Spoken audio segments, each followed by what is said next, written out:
Hare Krishna, welcome everyone.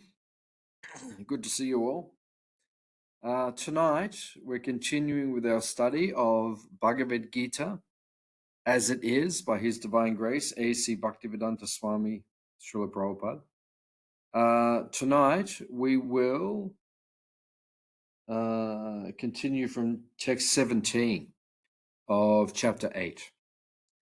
Now, chapter 8 is entitled Attaining the Supreme. And as we pointed out last week, the principal topic or the principal focus of this chapter is to explain to us how to perfect the art of dying, because each one of us will need to leave this world at some point in time. And we need to be prepared as best we can for the moment of death.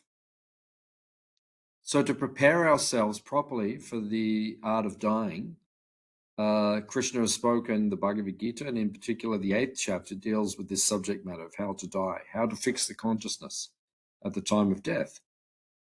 So we'll continue from text 17. If you have any questions or comments as we go, then please ask. So text number 17. By human calculation, 1,000 ages taken together forms the duration of Brahma's one day, and such also is the duration of his night. So now Krishna is putting the material creation into perspective. In other words, each one of us, we live for a very short amount of time, particularly in this material world, particularly on this Earth planet.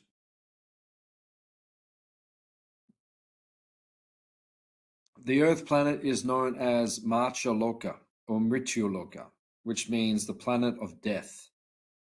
In other words, from a higher perspective, from the higher beings in this universe, this material world does not last for a very long time. This life on this earth does not last for a very long time. Maybe, what's the average lifespan? It's around about 80 years old or something, 78, 83, whatever the lifespan is, the expectancy. It's not a long period of time when you're on the platform of universal time.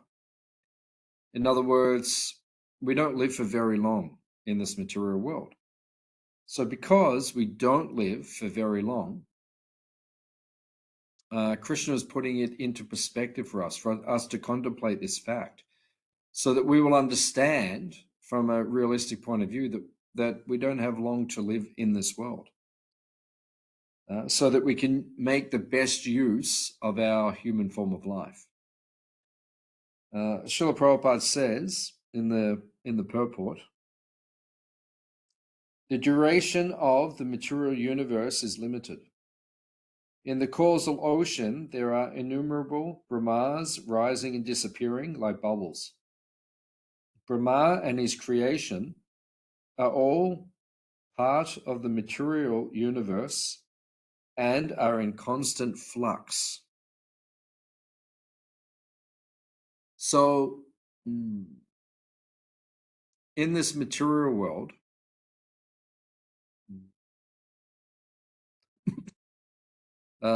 even Lord Brahma's life, which is, something like 311 trillion years, or yojana, like a very long time.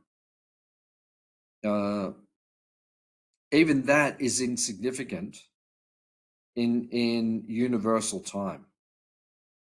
In the time of Mahavishnu, this is an insignificant amount of time.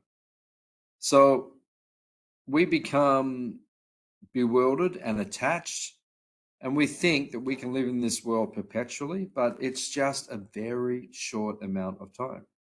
So we should not become bewildered by this. Prabhupada further says in the purport, in the material universe of even Brahma, in the material universe, not even Brahma is free from the process of birth, old age, disease, and death. Brahma, however, is directly engaged in the service of the Supreme Lord, in the management of this universe. Therefore, he at once attains liberation. So, when you study these points, many people do not understand how this world works. You know, people of different philosophies, different religions, they don't actually understand the absolute truth. They don't actually understand even the truth of how this material creation works. But it is described in these higher scriptures, in the Vedic scriptures of ancient India, that in this material world, you can only go back to Goloka or to Vaikuntha, to the spiritual world, from two vantage points. You can go back from Brahmaloka and Bhumi Loka, or the Earth planet. So the planet we're on now and Lord Brahma's planet, these are the only two planets within the material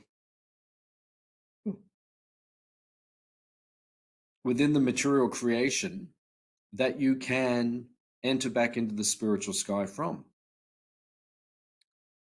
So Lord Brahma's planet is where higher beings live. You know, Lord Brahma and his associates. And because if Brahma is a devotee, then by his association, you can become fully purified and you can transcend this material world at the time of the annihilation of his planet. Or if you come to Earth and you take advantage of the Yuga Dharma, the Yuga Dharma means the process of self-realization in this material world. If you come and take advantage of this, you can go back home, back to Godhead. So in other words, if you're born here on the earth and you follow the Yuga Dharma, or the process of self-realization for the particular age that you are appearing in, you can, if you use that opportunity properly, you can transcend this material world and go back home, back to Godhead. Right? That's the extraordinary power of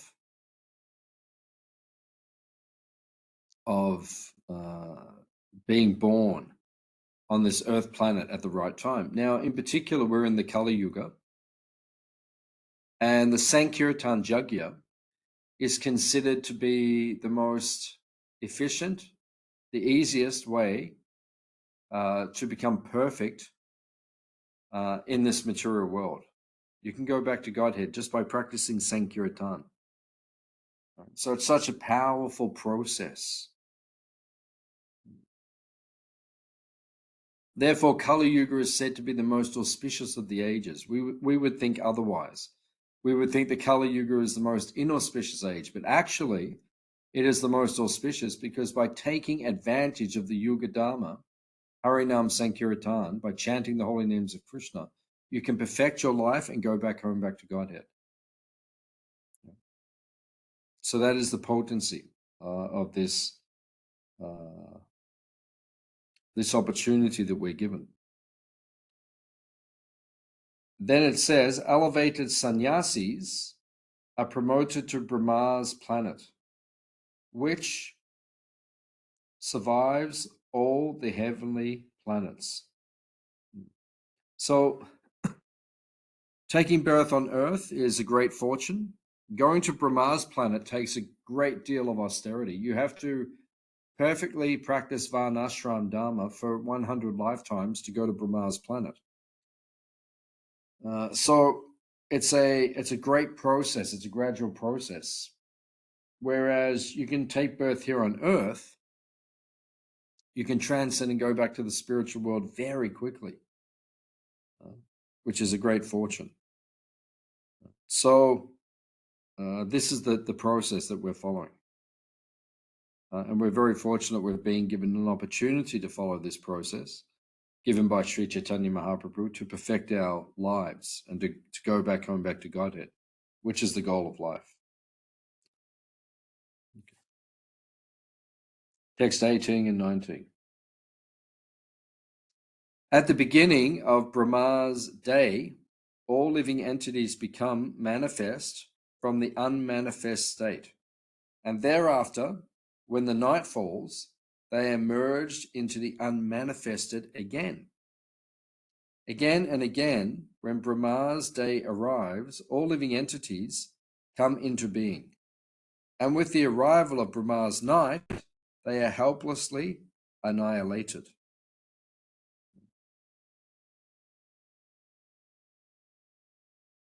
So Prabhupada says in the purport that the less intelligent who try to remain within this material world can exhibit their activities on higher and lower planets. But at the coming of Brahma's night, they are all annihilated. In this way, they are captivated by the spell of the material world. But those intelligent persons who take to Krishna consciousness use the human life fully in devotional service, chanting Hare Krishna. Thus they transfer themselves, even in this life, to Krishna Loka and become externally blissful there, not being subject to rebirths. So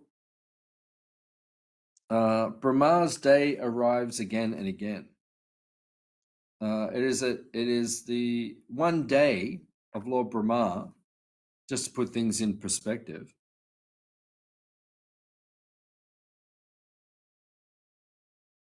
One day of Lord Brahma is said to be 1,000 Divya Yugas.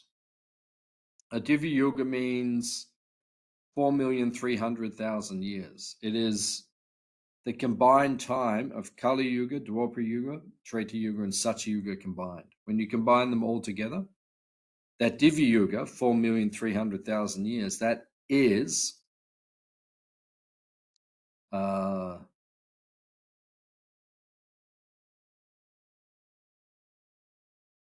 that is one Divya Yuga, and 1,000 of them together, that constitutes one day of Lord Brahma, right? Which is that is an extraordinary time frame. So such an incredible amount of time.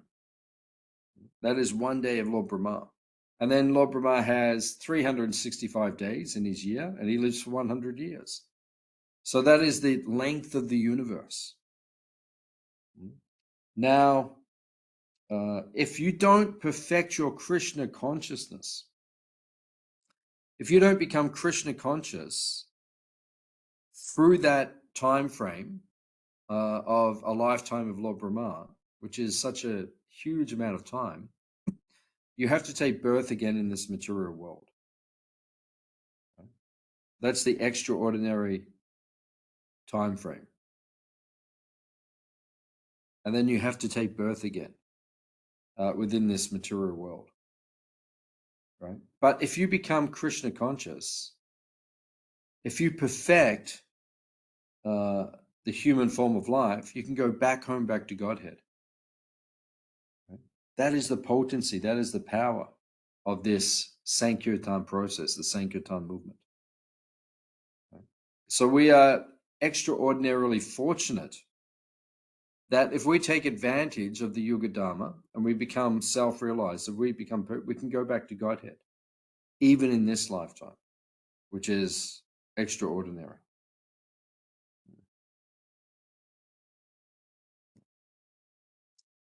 Text number 20. Yet there is another unmanifest nature, which transcendental to this manifested and unmanifested matter. It is supreme and is never annihilated. When all in this world is annihilated, that part remains as it is. So Prabhupada says in the purport that Krishna's superior spiritual energy is transcendental and eternal. It is beyond manifestation and annihilation. Krishna's superior energy is completely opposite in quality to material nature.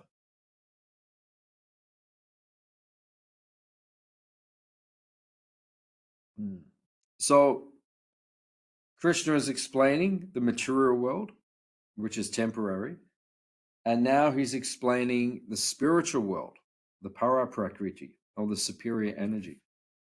Right? He explains first of all what the material energy is like. It remains for a vast amount of time, but still it is limited. It is temporary. Whereas this material world, the spiritual world, is eternal, full of knowledge and full of bliss. Right? It remains even after this material world is destroyed and annihilated. That is the potency of the spiritual world. It is eternal. So Krishna here is giving us the various options. Right? He's giving us facts about the material energy, but now he's also giving us the alternative, which is the spiritual world. Text number 21. That which the Vedantists describe as unmanifest and infallible, that which is known as the supreme destination, that place from which, having attained it, one never returns, that is my supreme abode. So Prabhupada explains in the purport. In the Bhagavad Gita, Krishna gives only a small hint of his personal abode, Goloka Vrindavan. There is nothing superior to the abode of Krishna. And that abode is the ultimate destination. When one attains to it, he never returns to the material world. Krishna's abode and Krishna are non-different. Being of the same quality, Goloka Vrindavan is a replica of, Gokula Vrindavan is a replica of Goloka Vrindavan. So, in this verse, Prabhupada is explaining, based on what Krishna has explained in the Bhagavad Gita, that if you become liberated from this material world and go back to the spiritual world, you don't have to return to this material energy again. Devotees ask this question to Prabhupada. If we do go back to the spiritual world, do we have to come again to this material world? And Prabhupada said, once burnt, twice shy. That if you do go back to the spiritual world, and if you ever think of misusing your independence again and returning to the material world, Krishna will give you darshan, right? And he will show you this is actually what you are about to experience again. And then seeing that again, you'll think, I will not go there. I will stay in the spiritual world. So we only come to this material world once by Krishna's mercy.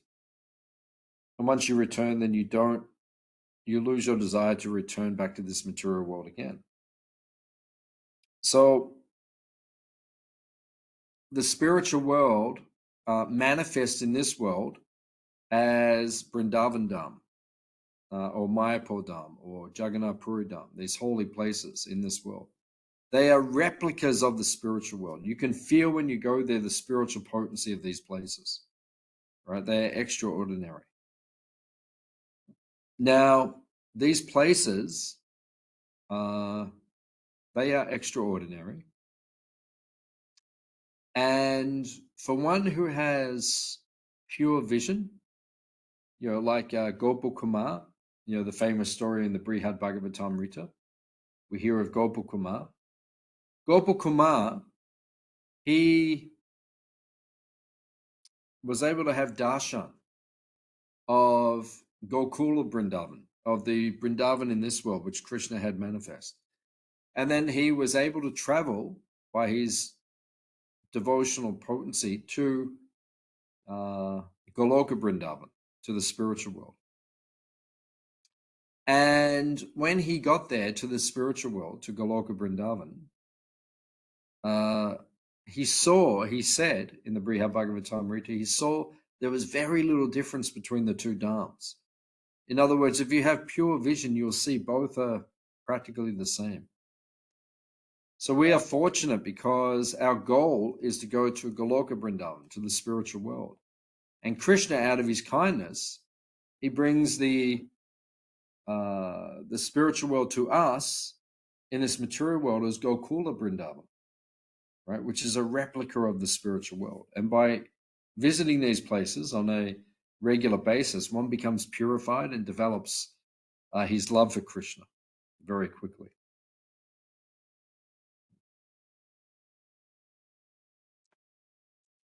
Text number 22. The Supreme Personality of Godhead, who is greater than all, is attainable by unalloyed devotion.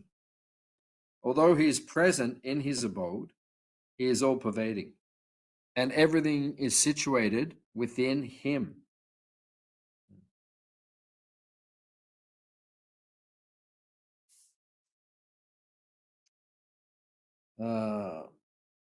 Prabhupada says in the purport that the supreme destination from which there is no return, the abode of Krishna, this abode is Ananda Chinmaya Ras, a place where everything is full of spiritual bliss. All the variegatedness manifest there is of the quality of spiritual bliss. Nothing there is material. That variegatedness is the spiritual expansion of Krishna himself. So basically, this is our choice. Our choice is based on our desire to stay in this material world or to go back to Krishna. Right? That is our choice. Right? We can stay in this material world or we can return back to Krishna. Right? A devotee wants to go back to Krishna, to stay with him. He loses his interest to come back to this material world again.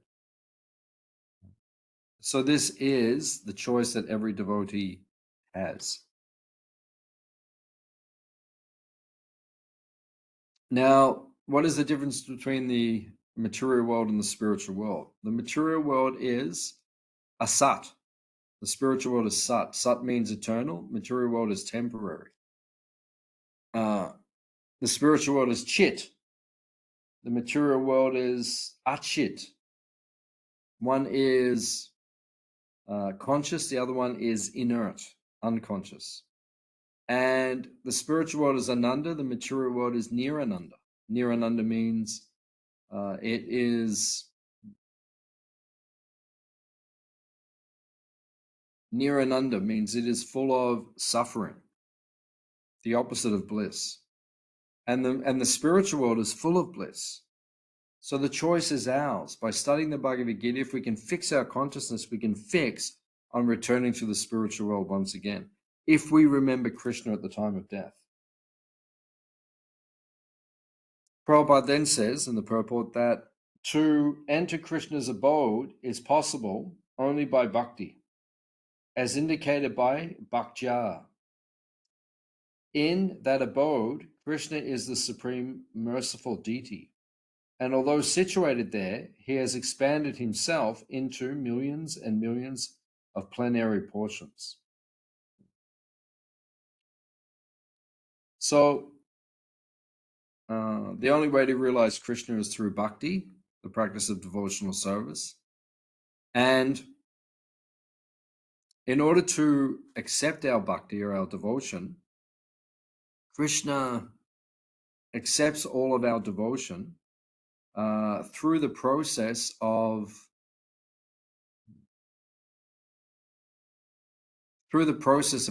practicing bhakti, right? And he accepts our devotion through all of these different expansions. He expands himself as the deity, the Archa Vigraha, in this material world to accept the bhakti or the devotion of so many living entities.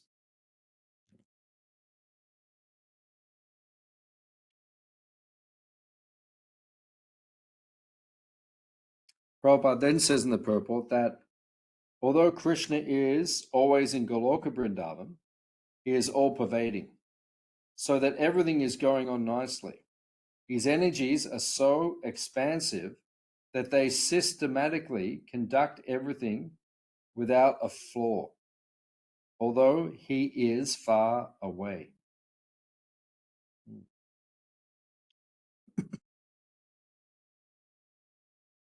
And then Prabhupada says, Krishna Loka is Ananda Chinmaya Ras, a place where everything is full of spiritual bliss.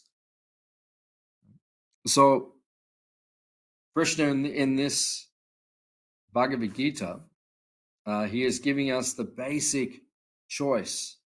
Choose the material world, which is temporary and limited, a place of birth and death, or choose the spiritual world. So by practicing bhakti yoga, we can get to the point where Krishna can accept us and we can go back to the spiritual world. Okay.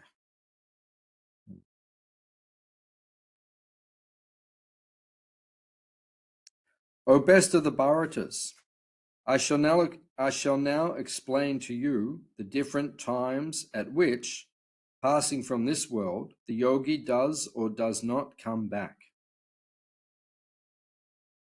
So Prabhupada says in the purport, the unalloyed devotees who are totally surrendered souls do not care when they leave their bodies or by what method. They leave everything in Krishna's hands and so easily and happily return to Krishna.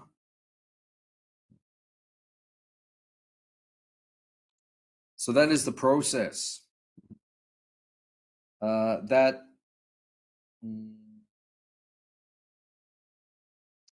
a pure devotee does not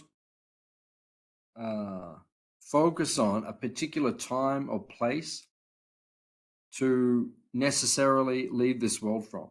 Because if a devotee is engaged in devotional service, they will go back to Krishna without fail. So if we can just stay fixed in devotional service throughout our life and be practicing devotional service, and at the time of death, meditate upon Krishna, we will go back to him. That is the process of bhakti.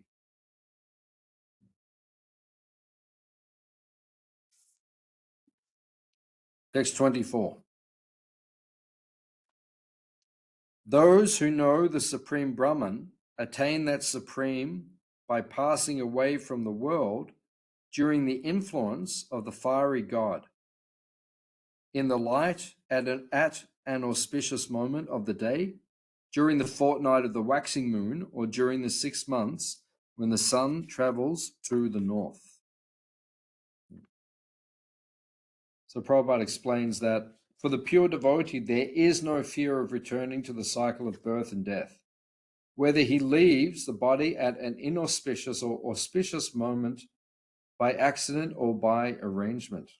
And this is a very interesting point, because we don't know when we will leave this material world. We don't know what the circumstances will be. Prabhupada says, by an accident, sometimes people die by accident. My guru died by an accident. So how we leave this material world is not important. What is important is what our consciousness is like at the time of death. What are we focusing on at the time of death? That is what we need to focus on in our consciousness. So we don't get carried away, or we don't get distracted by leaving our body at a particular time or in a particular place. If we're always engaged in Krishna's service, wherever we leave, that will be auspicious and we will return to Krishna.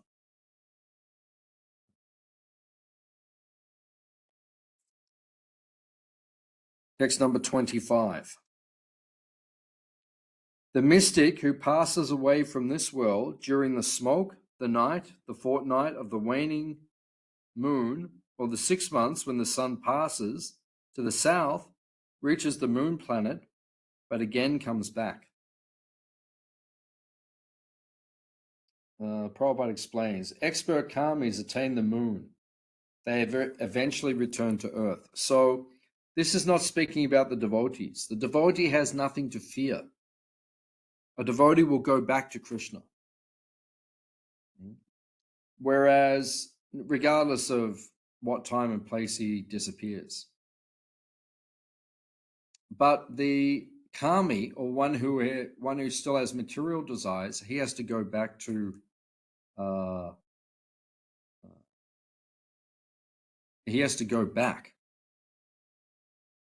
he will not attain perfection. Right? He has to return back to this earth. Right?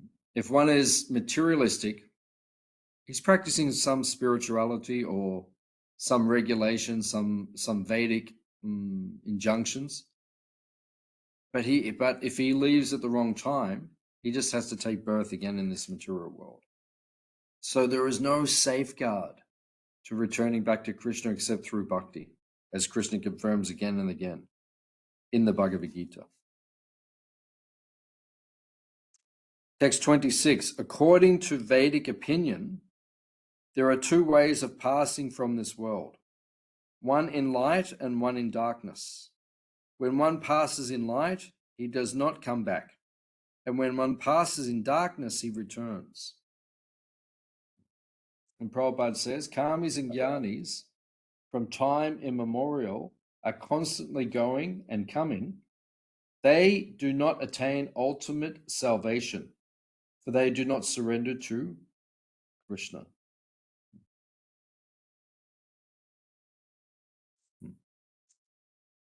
Text 27. Although the devotees know these 2 paths, O Arjuna, they are never bewildered. Therefore, be always fixed in devotion. So text 27, main point, Prabhupada says. A devotee should not worry whether he will depart by arrangement or accident. The devotee should be firmly established in Krishna consciousness and chant. The best way to be absorbed is to be always dovetailed in Krishna's service, and this will make one's path to the spiritual kingdom safe, certain and direct. One should be unattached in material affairs and everything in Krishna consciousness. By this yukta vairagya, one attains perfection. The devotee knows his passage to Krishna is guaranteed by devotional service.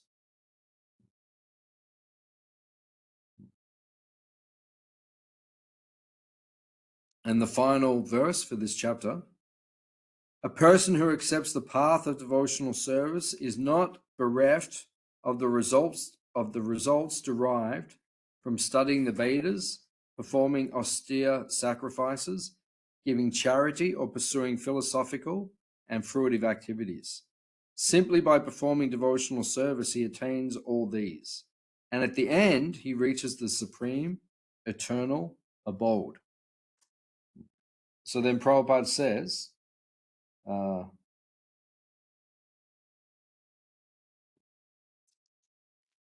in the purport, Prabhupada says, one should learn Bhagavad Gita from a devotee because no one else can perfectly understand the purpose of Bhagavad Gita. This is a sign of faith. When one gets a devotee's association, one actually begins to study and understand Bhagavad Gita. By association of the devotee, one is placed in devotional service, and this dispels all one's misgivings about Krishna. After these misgivings have been perfectly cleared away, one becomes fixed in one's study. Then one relishes the study of Bhagavad Gita and attains the state of feeling always Krishna conscious. In the advanced stage, one falls completely in love with Krishna. This highest perfectional stage enables the devotee to be transferred to Goloka Vrindavan, where the devotee becomes eternally happy. Therefore, one should constantly, incessantly chant Hare Krishna. So Prabhupada gives us the essence of Krishna's teachings in the Bhagavad Gita in his purports. And the essence is that we should fully engage ourselves in bhakti, fully engage ourselves in devotional service, in chanting the holy name, the Yuga Dharma, Harinam Sankirtan. And in that way we can transcend, we can go back to Godhead. So I'll stop there for tonight. Next, we will begin chapter 9. Thank you all for coming. Srila Prabhupada Ki Jai. Hare Krishna. Hare Krishna, Prabhu. Thank you. See you soon. See you soon.